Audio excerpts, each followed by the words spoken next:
Okay, welcome to the special Cleveland Heights City Council meeting. It is Monday, June 22nd at 5 p.m. And I guess I'll call the roll. Sarah Stone. Here. Jessica Cohen. Here. Craig Cobb. Here. Tony Kuda is here. Vice President Larson. Here. Councilman Joe DeWitt-Foy. Here. And Councilman Jim Posh is on Zoom. Here. Actually, you're on team. Okay, so the meeting is called to order. Our first order of business is communications from the mayor. Thank you, Mr. President. I have no comments right now. All righty, thank you.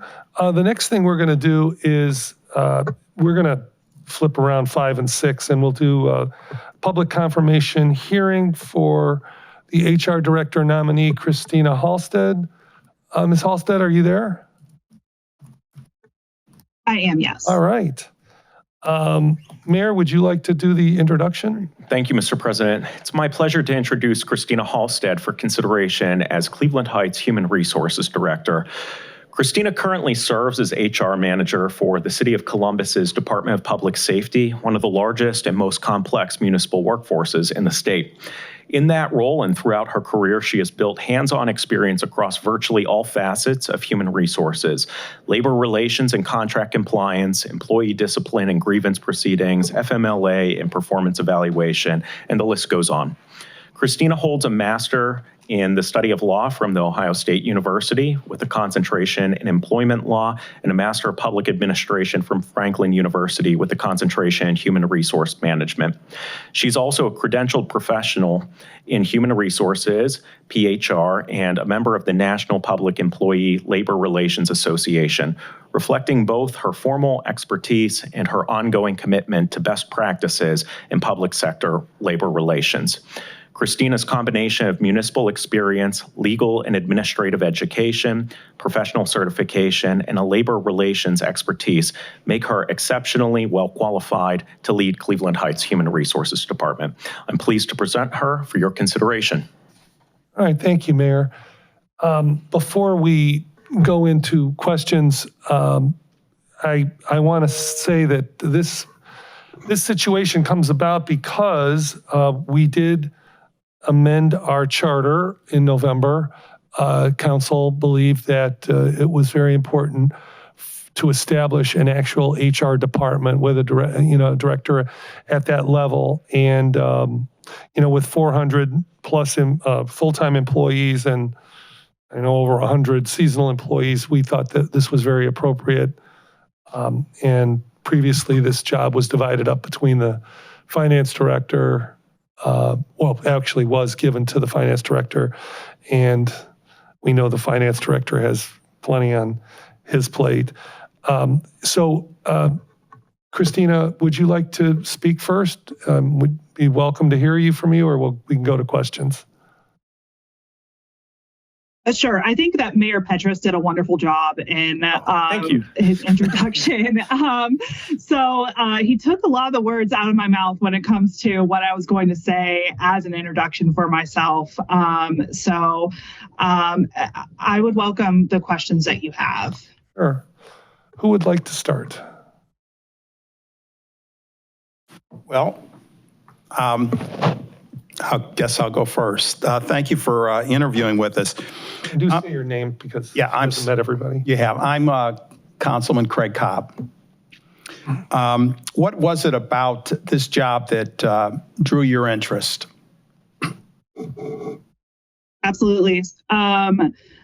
As Mayor Petras mentioned, I am the HR manager for the City of Columbus, and the next step for me would be a directorship role. What drew me to the City of Cleveland Heights was the diversity of the community and its employees. Along with the size of the city as well. The city of Columbus as a whole is large. It's the 14th largest city, and we have roughly 9,000 to 10,000 employees. I don't serve all of them, but working in the Department of Public Safety, my division specifically has 182 personnel, but I am pulled often to assist with the Division of Fire and Division of Police, which have roughly 2,500 and 1,700 employees, respectively. And while that has given me a robust experience in labor and employee relations and all matters of HR, really, I prefer the scale of a smaller municipality, and Cleveland Heights is their size is very similar to the Division of Support Services. I feel as if I can have a greater impact on the employees that I serve, because I am a talker and a communicator, and I prefer to meet employees at their level and spend some time understanding their roles and what their pain points are, and what our opportunities and challenges are for their respective sections and for the HR department and assisting them. So that is what drew me to this role with Cleveland Heights. Okay. How many employees do you currently supervise? And then if you would tell us, how would you characterize your management style? Yeah, I currently supervise 2 human resource analysts. They are the equivalent of what an HR generalist is. My management style is, at first, I am more hands-on and in the weeds, so to speak, ensuring that they understand what their roles and responsibilities entail. And once myself and the employee start to gain the confidence and knowing the job, then it switches to more of a trust but verify. I want my staff to know that I trust them and their ability to perform the job competently and efficiently. But I also want to make sure that we're compliant in the federal, state, local laws and the city's regulations. Have you had an opportunity to speak to any of the employees that you would be supervising here in Cleveland Heights? I have, yes. During the interview process, both the first time and the second time, because I interviewed twice for this role, I met April Harrison, had a chance to speak with her and understand how she prefers to be managed. And I also have corresponded via email with the HR generalist as well. Okay, I'll pass it on to someone else. Yes, Jessica. Hi, I'm Councilwoman Jessica Cohen. Nice to meet you. My question is around what I think is going to be quite a bit of work to stand up an HR department, since we haven't had one. I would presume that you stepped into a role at the City of Columbus that already was established, and an HR department that was established. So as you're thinking about coming into this role, what are you concerned about? What are you excited about? Just talk about how you're going to move us forward by building this new structure for us. Yeah, really what excites me is building that structure. I'm very passionate about creating positive work environments, and the foundation of that is having these HR processes in place, such as a structured performance evaluation process and review system, having that open line of communication, not only between HR and the employees, but management as well. And really making sure that employees understand how their role fits in with the city, and what their expectations are. As far as the challenges go, as you mentioned, the City of Columbus already has these processes established, and because we are such a large organization, we're a little decentralized when it comes to some of our systems, our HR systems. So, for example, we have our own compensation department that handles the performance evaluation system. But on the flip side of that, although they wrote the system and the manual that we're to follow, it's left on the HR departments within the individual departments to carry out the performance management system and the compensation equity. I think that would be the biggest challenge, is keeping that in-house. But I'm confident that my experience in managing these systems from a division level is going to help tremendously. Thank you so much. I'll pass it. Actually, if you don't mind, I'd like to follow up on your question, Councilwoman Cohen. So could you just talk a little bit in detail about establishing performance objectives and then an evaluation system? I take it you have something in place in the public safety department, and because I know that's a big reason why we as council members wanted to have a director level position. I mean, this would be for 400 employees, and how do you get started? Yeah, that is the most challenging aspect of creating a performance management system from the ground up, is how do you get started? As I mentioned, I think that my foundational knowledge in the system that we have in place at the City of Columbus is going to help. With performance management systems, that is arguably one of the most critical aspects in maintaining that positive work culture and creating a stable retention rate. If employees don't understand what is expected of them, it's unfair for us to expect them to complete their role as it's directed. They need to know what their goals are, what their areas of improvement are, and where they're doing well in. So in creating an effective performance management system, what I have seen work is the City of Cleveland Heights has, I believe, a 180-day probationary period. At the City of Columbus, it's a year long.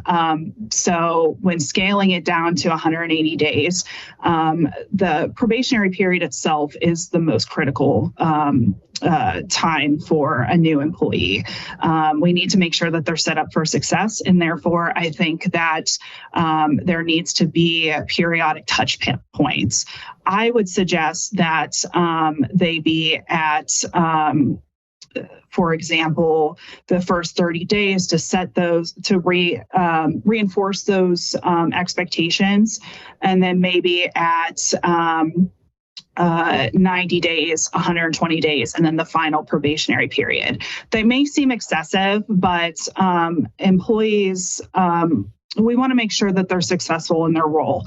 And to ensure that, we need to ensure that management is giving that periodic feedback. And by having that structured performance evaluation, we will it will ensure that they get that feedback. Well, let me just follow up on one thing that you just said. Are you comfortable? I mean, if you think it's a better policy to have there are some policies in place here, but are you comfortable going to the mayor or the city administrator and saying, actually, I don't think that's a very good policy, because, we don't have, we haven't had a director in place. So, what I want to, you can tell what I want to hear is that you would be comfortable doing that. Yes, yeah, that's an understandable concern, and yes, I would be. I like to approach it from a collaborative standpoint, and giving what my opinion is and thoughts are succinctly, so that Mayor Petras understands what my concerns are, and having that dialogue to find a better way to structure some sort of policy. Well, thank you for that. Councilwoman Stone? Hi, I'm Sarah Stone, councilperson. I'm just going to turn to the recruitment side. Cities across the United States have had trouble in recruiting police officers and others, safety officers. Cleveland Heights has had its own history of sometimes not being fully staffed. I wondered if you, on the recruitment side in the city of Columbus, have any strategies that have been successful for you in having a robust police department. Yes, working in public safety, your struggles are not unique. We have the same struggles here. So what we have done, I'll first speak upon the Division of Support Services because we handle recruitment for the 911 emergency call center.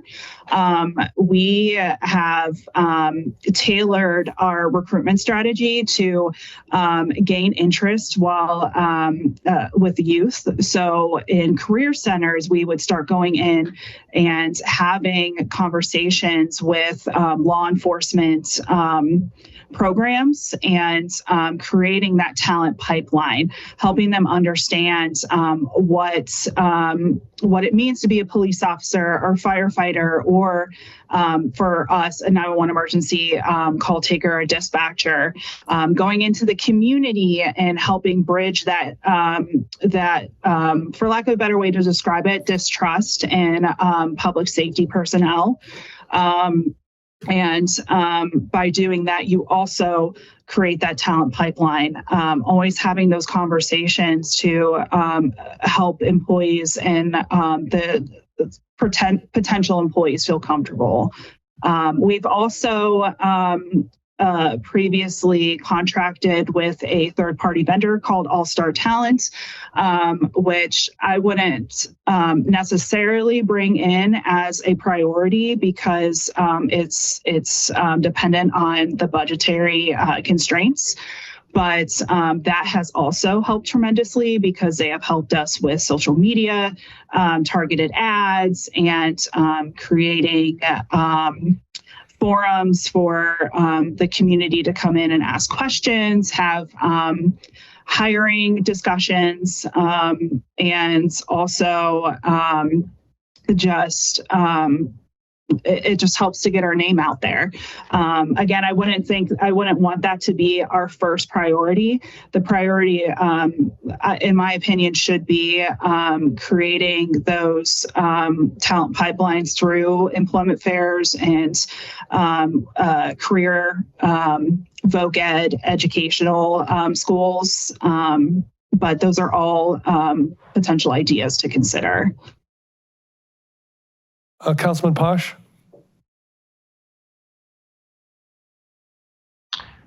Yes, it's nice to meet you. My name is Jim Posh. I'm a city councilman, city council person possibly.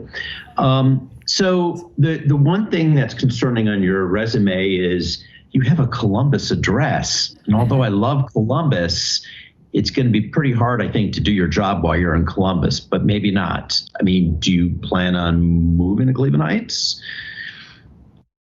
Yes, that is a fair question. To answer, yes, I am. I'm actually from Northeast Ohio. And while Columbus has been a great home to me the past 10 years, me and my husband are ready to come home. So we will be moving up. I will be up in the Cleveland area as of July 4th weekends.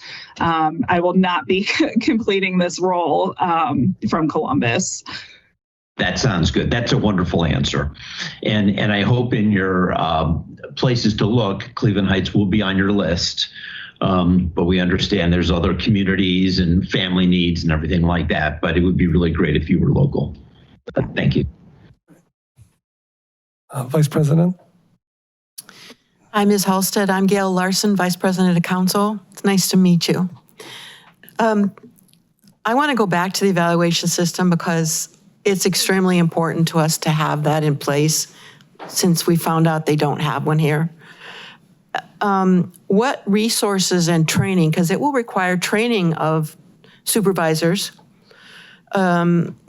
will you encourage the mayor to use as a basis for implementing a performance management evaluation system? There must be software out there, but is there software out there that directors can tap into for some online training so they can implement this system in your name as a director of HR, but you can confidently feel that they are going to administer the performance evaluation system the way that you would like it done? Yeah, that is something that I would need to explore as far as third-party training. I would feel comfortable, and eventually I would hope that my team would feel comfortable in having these training sessions with management. I actually prefer that idea because that way management can get their questions answered in real time. But I do agree that having some sort of third-party training is also helpful. Yeah. I think especially since it's another skill that a director should have if they're writing evaluations and judging performance throughout the year. So it's not an easy thing to do as a supervisor, but with your help, I think we'll get there. I'd also like to know, you are certified as a professional in human resources. Why was it important for you to achieve this certification? I feel that I'm a lifetime learner, and you should never stop learning because then you're just going to hinder yourself. The world of HR changes constantly like a flip of a coin, and you're doing yourself and really the employees that you serve a disservice if you choose to just stop. So in addition to getting that PHR certification, Mayor Petras mentioned that I'm a member of the National Public Employee Labor Relations Association, and I have regularly went to the trainings that they have partnered or they've put on to continuously improve my knowledge. Thank you very much. Councilman DeWitt-Foy. Hi, thanks for joining. My name's Joe DeWitt-Foy. You alluded to part of this earlier, but I want to expand on it. I think Cleveland Heights, it's safe to say, is in a transition period, and with a new administration, several new members of council, trying to build on the culture that does exist, but to improve and expand on that. So, you talked about having clear expectations and regular feedback. What other aspects of building a positive workplace culture would you be hoping to bring to Cleveland Heights, both to make it a more attractive place for recruits, but also just a better place to work for employees?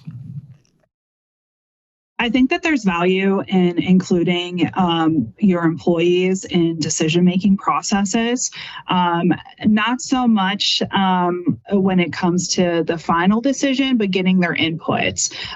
We have a quality of working life committee that has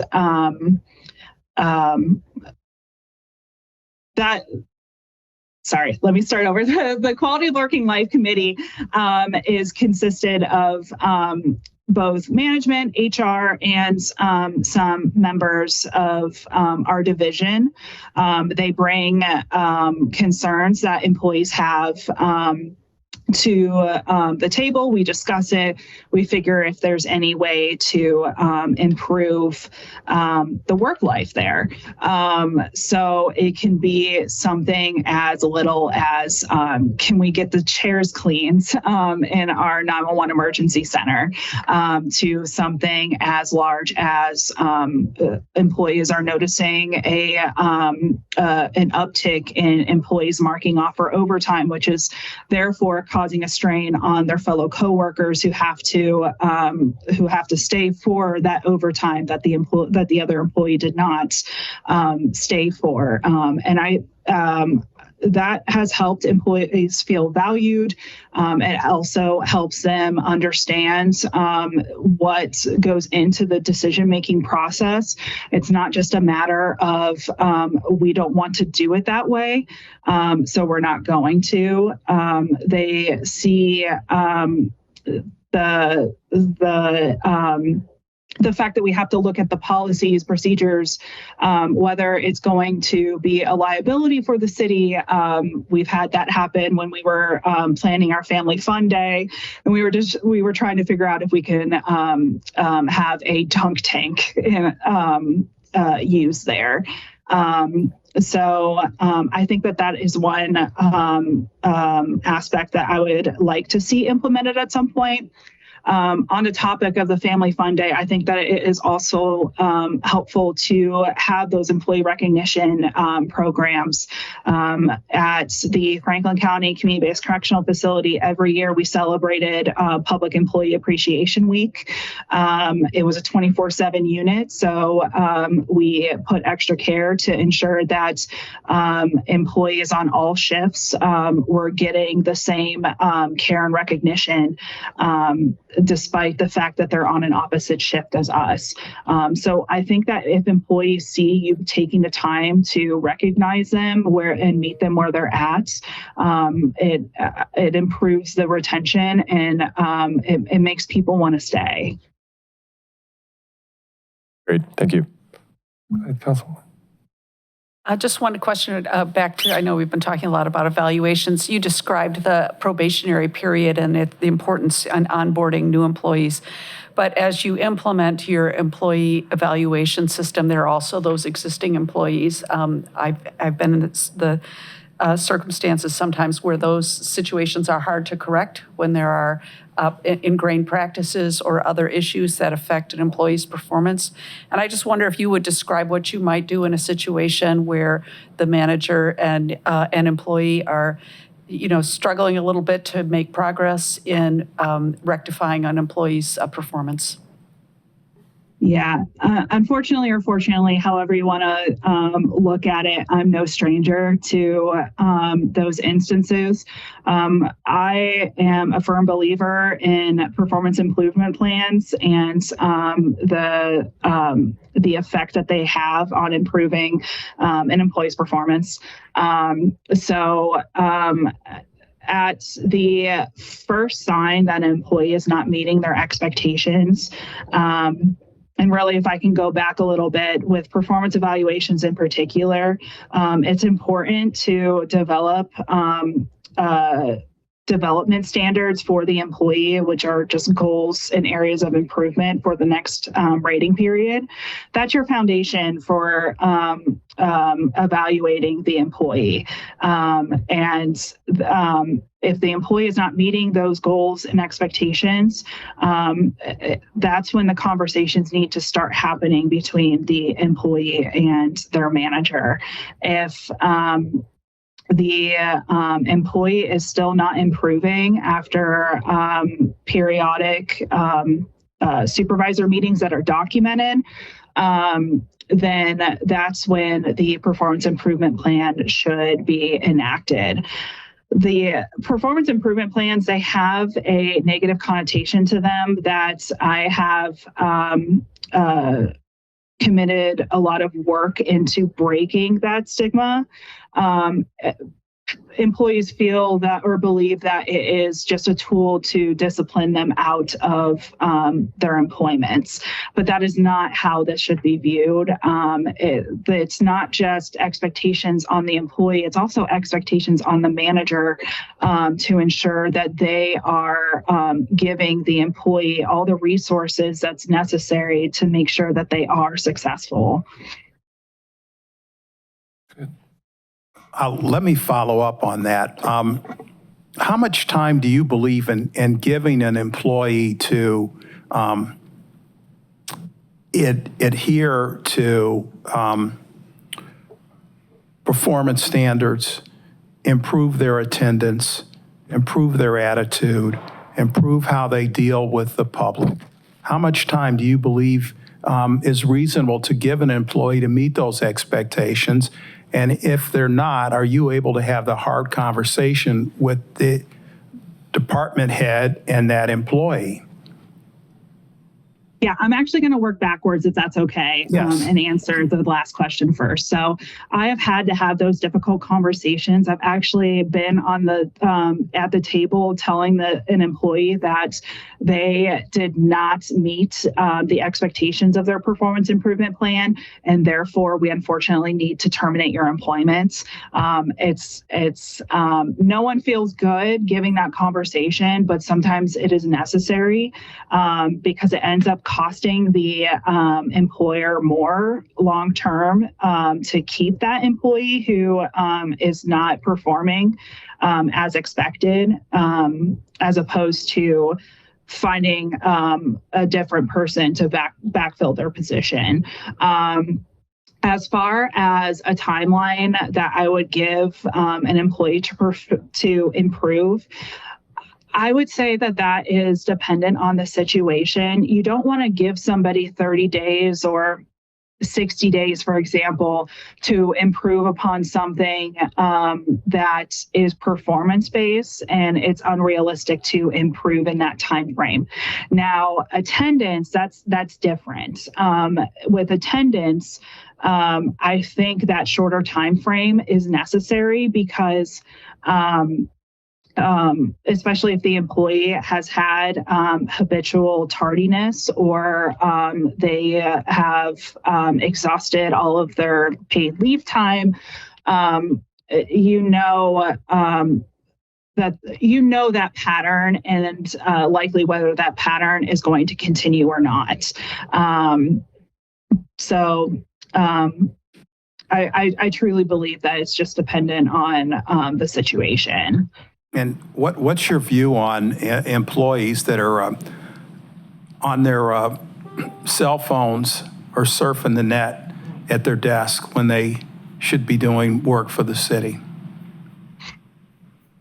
I think that is unacceptable. While I think that it's unrealistic to think that employees are going to be working 100% of the time. And I say that because studies have shown that in order to have a comfortable work environment or an environment that's not overwhelming to an employee, you should follow the 75-25 rule, where 75% of their time is taken up with their responsibilities and 25% is downtime. But when it comes to that downtime, there is always something work-related to do, and that is what the expectation is. Now, if you are on your phone because you have a child that is sick or something that is personal that needs handled right then, that is fine. But it cannot be employees should not be allowed to just be on their phones. Sorry, I'm sounding like a boomer that I am. Where are you on work from home versus, working in the office? Do you mean personally or when thinking about professionally. employees in general? I have never worked from home, except for the off times when we had a level 3 snow emergency, for example, this year. I personally don't like it because I have everything that I need in my office and I don't have that at home. So I feel like I'm less productive when I'm working at home. So personally, I would not want to work. But what about employees that ask for that, some flexibility? I'm not saying, totally work from home, but some type of split between, have you seen any research or do you have any experience where you've been able to see the difference between the productivity of somebody who works from home versus the work they do in the office? Yeah, I think that is a value-added policy because it provides that flexibility to employees. While I don't necessarily agree with a 100% work from home policy, I also understand that life happens and sometimes employees may need to stay home, but may be able to work from home for example, if they're getting a water heater replaced or something like that. So I think that that is something to consider, but I don't think that it should be a 100% remote work. Okay, any other questions? Is there anybody who would like to ask any questions in executive session? Okay, hearing none. Ms. Halstead, thank you very much for your time. We really appreciate it. And we're scheduled to vote on Friday. So again, thank you. Anything else you want to leave us with? I don't want to necessarily have the last word. No, I just want to thank you, Council, for this opportunity to speak with you and talk to you a little bit more about my background, and for Mayor Petrus and City Administrator Reese for having the confidence in my knowledge and competency to effectively execute this role. So thank you so much. Sure. But one last question I just thought of. Who would you be reporting to? The City Administrator. Okay, very good. All right. With that, I'll say goodbye and thank you, and you'll hear from us on Friday.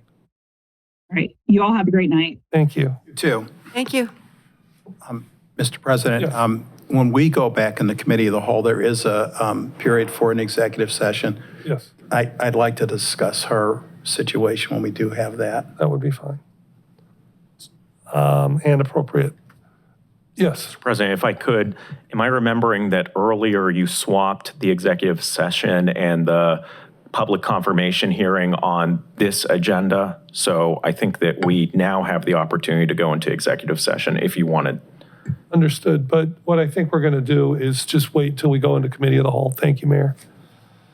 All right. So we do have some legislation. So we'll start with, let me put my glasses on here. I can do it, Tony. All right. I think I'll pass this off to the Vice President. So we have first readings for consideration for adoption tonight, just one.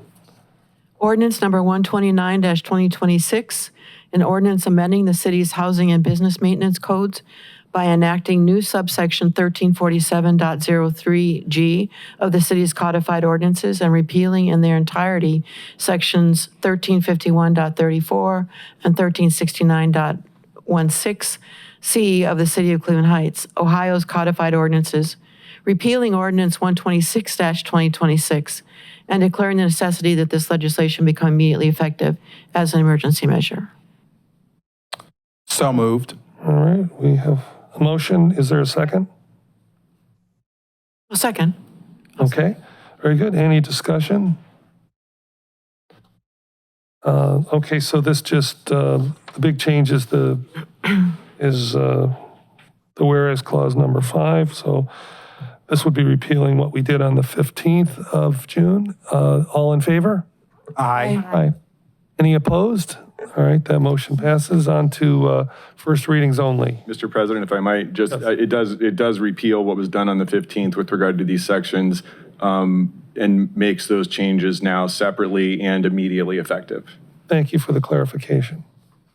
All right, 2 for first reading only. Resolution number 127-2026, resolution authorizing the mayor to enter into professional services agreement with RFC Contracting LLC for owners' representative services for the Cumberland Pool Facility Modernization and Rehabilitation Project, and declaring the necessity that this legislation become immediately effective as an emergency measure.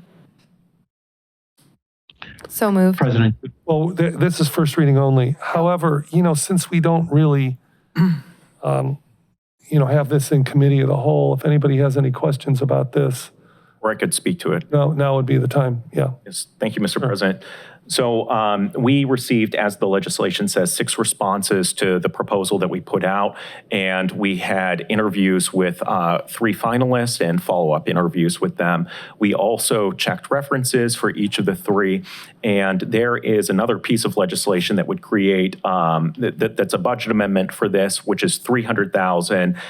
This specific legislation, which would authorize and direct the mayor to enter into an agreement with RFC, is for $132,000. There are some additional services that we may choose to opt for. So for example, Concord Township, they chose to have someone on site every single day, whereas right now that is not currently factored in here. We may potentially choose some of these services, but we still anticipate that it will be substantially below the $300,000 of that budget amendment. We also, in looking at RFC, we're really pleased to see that they have done multiple projects in the city of Strongsville. That city has repeatedly hired them. They did the upgraded library in the city of Shaker Heights, and they are currently finishing a pool in Fairview Park. That relevant experience made them the firm that we decided to go with. Very good. I would like to bring to, I've already sent this to our clerk Ballister. There are 2 typos in the legislation, and it's a numeric. It doesn't affect the wording, but it talks about, the narrative is $132,820 and $100. The actual numeric is $132,082. So I've asked her to fix that before we vote on it. So just to bring that to your attention. Mr. President, normally we see the contracts and the scope of work when we approve a contract. Is that coming before we read this for adoption? I mean, I think that it's sort of like chicken and the egg. This legislation is authorizing and directing us to negotiate and sign an agreement.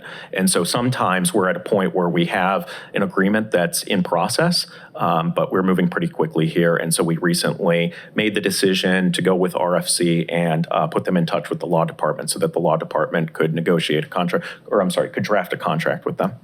So I don't know that that'll be ready by, is it Friday?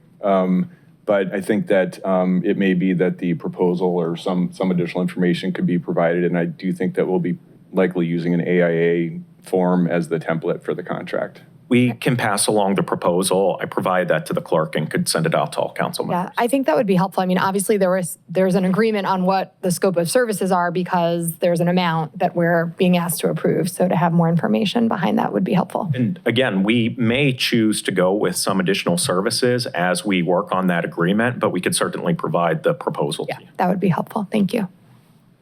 I would like to know if that agreement or the contract, the professional services contract, will include a time frame for when the work will start and when you anticipate it will end. Yes, and we were very clear with all of the folks who we spoke with that we have a particular timeline in mind, and they're certainly aware of that. Well, I want to make sure that we have what council needs before we vote. So, Councilwoman Cohen, what do you need to see?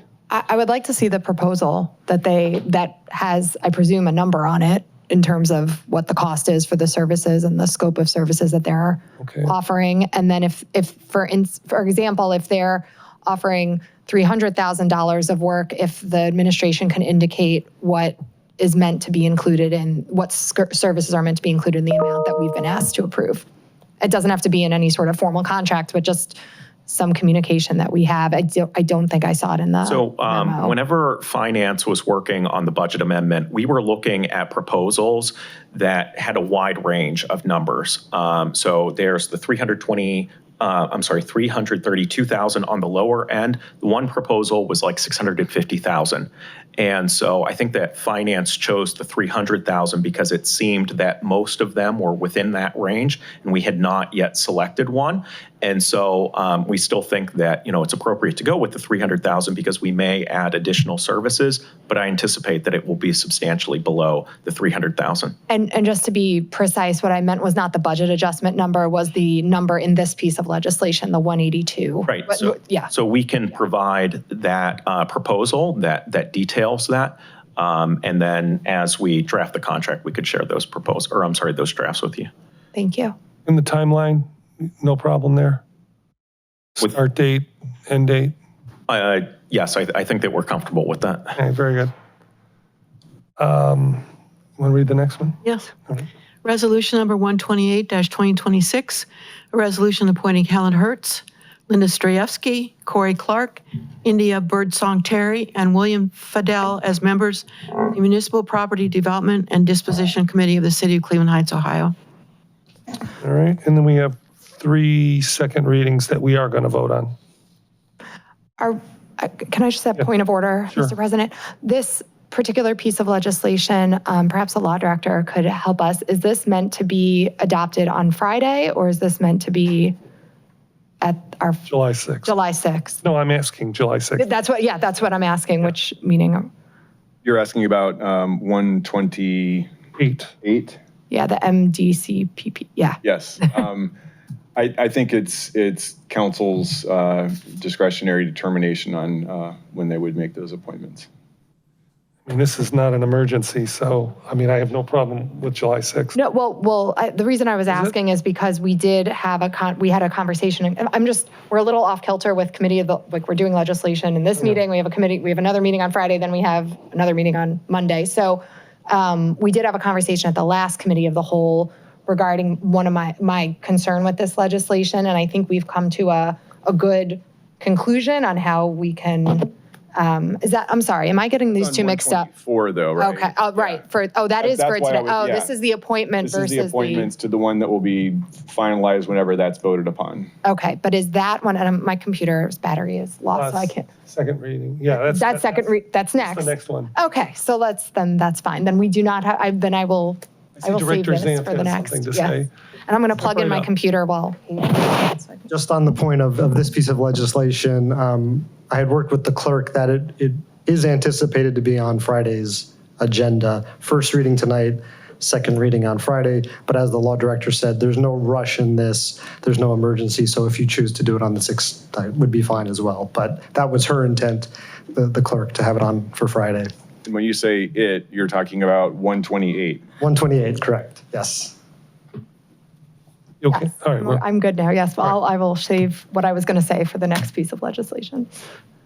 All right, so I'm sorry, did you read 120 yet? I'm sorry. No, I haven't. Okay, I lost Would you like me track. to do so? Yes, please. All right. Ordinance number 120-2026, an ordinance to amend certain subparagraphs of ordinance number 241-2025 and subsequent amending ordinances relating to appropriations and other expenditures of the city of Cleveland Heights, Ohio for the fiscal year ending December 31st, 2026, and declaring the necessity that this legislation become immediately effective as an emergency measure.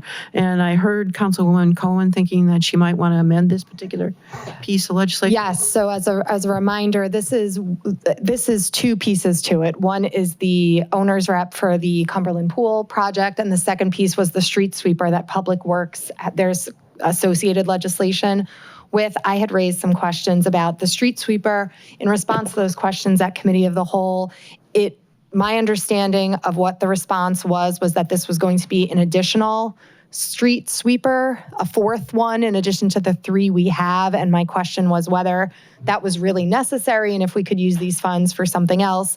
The Director of Public Works, who was not available at the Committee of the Whole meeting, followed up with me after that to say that this is actually a replacement of one of the 3 street sweepers. It is needed, and the funding needs to be wrapped up by July 1st for the matching fund opportunity, or I'm sorry, not the matching fund opportunity, the Community cost share. yeah, the community cost share. Thank you. So with that, I'm okay. My concern about buying equipment that is a surplus and not a need has been alleviated, and I'd be happy to revert back to the original form of the legislation that had both budget amendments in it, if the rest of council is amenable.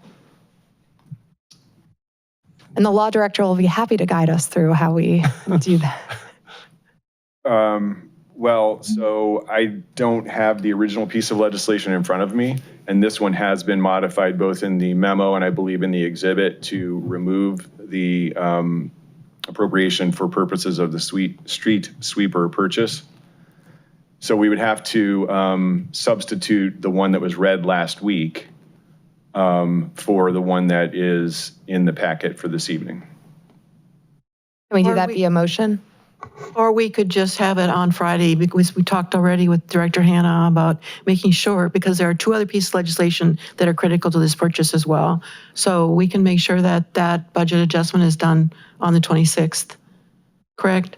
Yeah. I think that works with all the As long as deadlines. the administration is okay with that. I know that they were concerned about getting this passed, so. Okay. All right. So in that case, we're just going to, You've read it, right? yeah, it's been read into the record. Yeah. We'll move on to 124. Are we You vote on it? You want to vote on we're it? voting on the current amount, correct? But you just suggested that we wait until Friday? To Or consolidate. the street sweeper, Oh, but we have, that would be a separate piece, a new piece of legislation. That's what I was thinking. I thought you were talking about consolidating. I think. Which is that the easiest. The budget amendment could wait until Friday, and then For a third reading, so that Correct. we don't create more work for the law department. Yeah, that, it keeps everything then being adopted at the same time, and it'll be Okay. more straightforward, I think. so I'll put that in my email to Clerk Ballister when I send it to her, that that's what we're doing, is we're consolidating. And the number on the legislation will be ordinance 120. I'm not sure that we're consolidating. We're in essence having a third reading so that we can go back to what was first read. The original version. Right. Yes. Yes. That's accurate, but it sounds, Yeah, I'm okay with that. all right. All right. So we're not voting. Okay, next one. Ordinance 124-2026. An ordinance amending ordinance number, numbers, 13-2019 as amended previously by ordinance number 11-2022 and ordinance number 195-2023 to reduce the number of directors on the board of directors of the Cleveland Heights Community Improvement Corporation to include only the mayor, president of council, and the director of the city's Department of Planning and Development, authorizing the mayor to file appropriate amended articles of incorporation and declaring the necessity of this legislation become immediately effective as an emergency measure. All right. Do we have a motion? Oh, so moved. All right. All right, it's been motioned and seconded. I just want to ask, is this the legislation that we were, I'm asking the mayor, I guess, that we were going to divide up the appointments between, or that's the 125? Yeah, so we decided that going forward, rather than closing the CIC, it would make more sense for it to stay open. We would make it the annual disclosure, but it would not have any activity in it. And so this is in essence right-sizing the organization so that we can do that annual disclosure without there being additional activity in there. All right, so maybe my question was for the next piece of legislation. Okay, and I'll hold it until then. So it's been motioned and seconded. Is there any other discussion? I have a point of, I'd like to say something about it, Sure. President.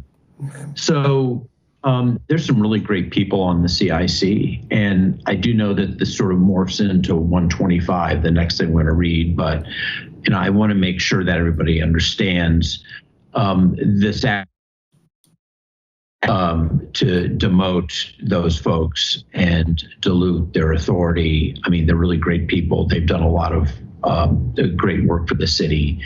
And I like how this is transitioning. I think it's best for the city. And I just didn't want anybody to think that we had some great people on this and now we're just sort of kicking them off to the side. And I don't feel like that's happening. Thank you. And with that, all in favor? Aye. Any opposed?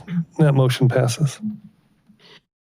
Ordinance number 125-2026, an ordinance establishing a municipal property development and disposition committee and prescribing its composition, purpose, powers, duties, and procedures, and declaring the necessity that this legislation become immediately effective as an emergency measure. Thank you.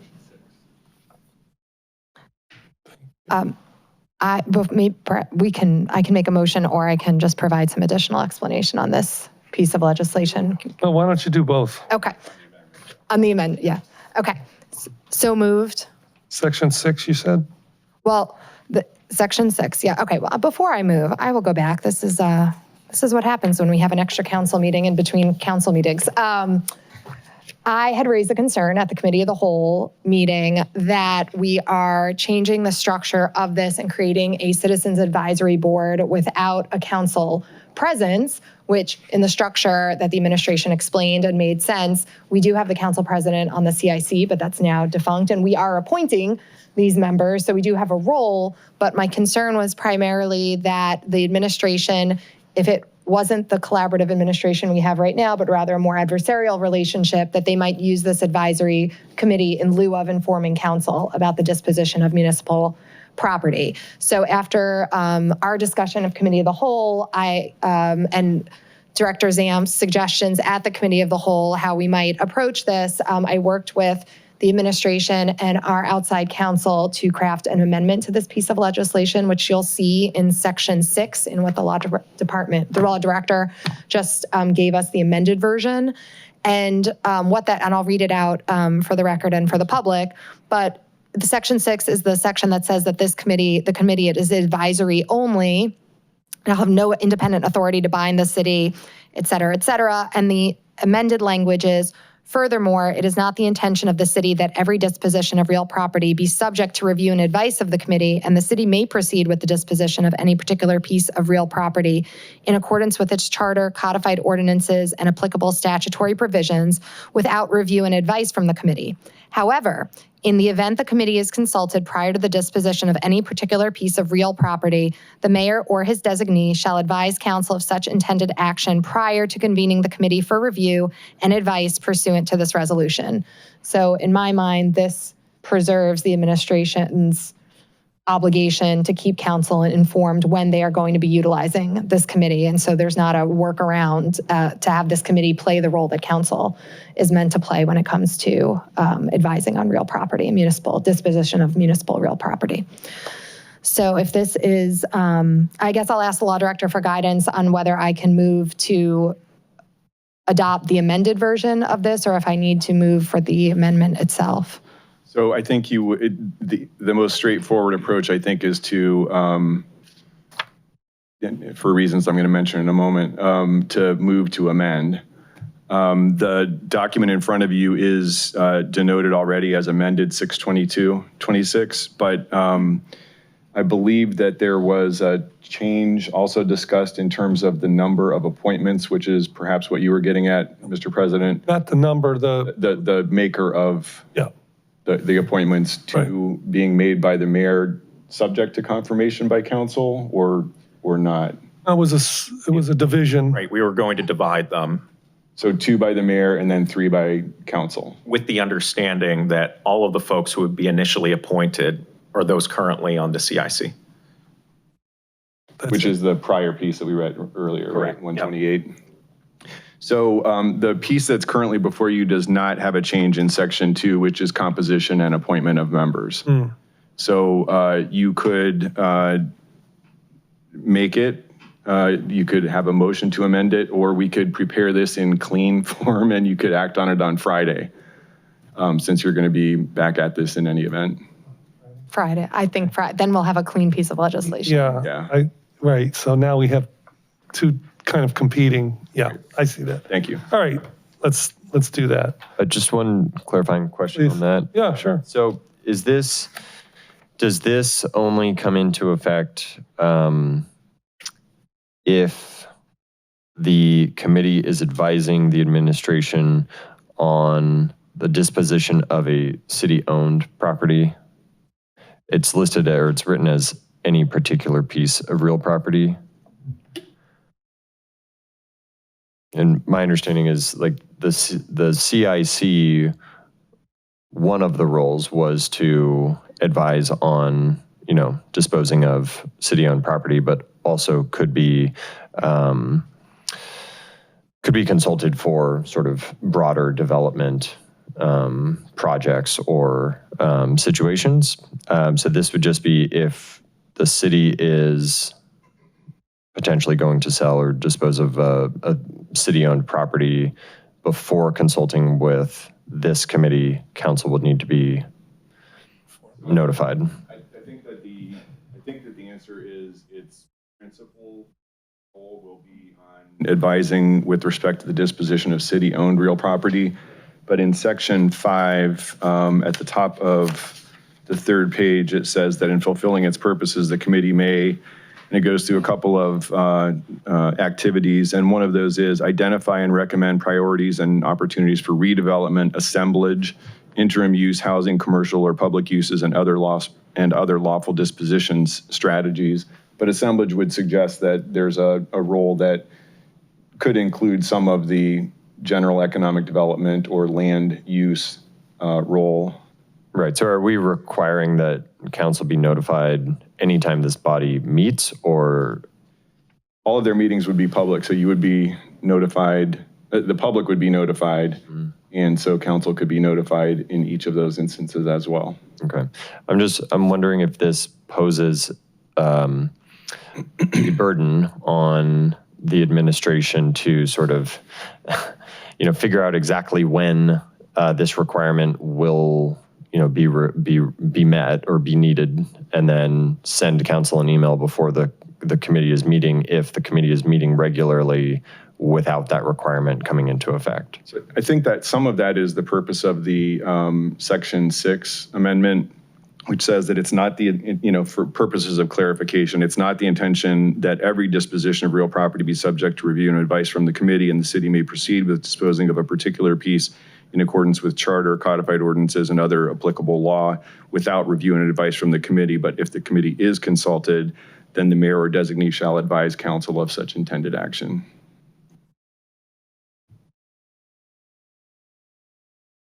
Yeah, please. I think that this was a good faith effort to try to keep the experience of the members of the CIC in City Hall.